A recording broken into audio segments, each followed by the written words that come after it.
পানি বাইয়া বাইয়া ভরে আর আত্মুর করে আহ পুরে ডাকা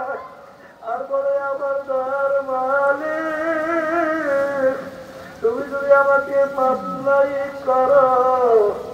আরে সেদিন ওই অন্ধকার কবরে আমাকে রাখবে সেদিন তো আমার কেউ থাকবে না ওই সময় যদি তুমি আমার আপন না হও ওই কবরে আমার কি উপায় হবে এই যে আমার বাগানদেরকে বলবো নেকের পাল্লা ভারী না কইরা গুনার পাল্লা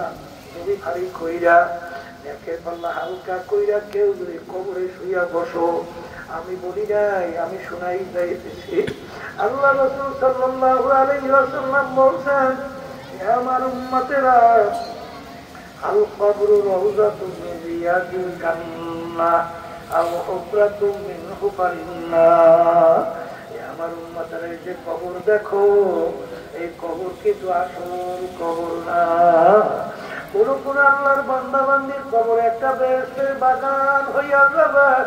আল্লাহ আপনি আমার জন্য আমাদের সবার জন্য কবুল করে না আল্লাহ রাসূল বলেন আমার উম্মতেরা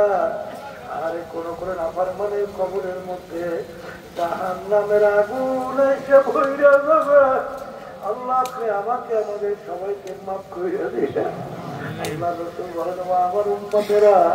কোন কোন নাফরমানের কবরের মধ্যে 99 তিন্নিনান লাউনু ফিকাতিল আরদি মা আনবাতাত খাদরা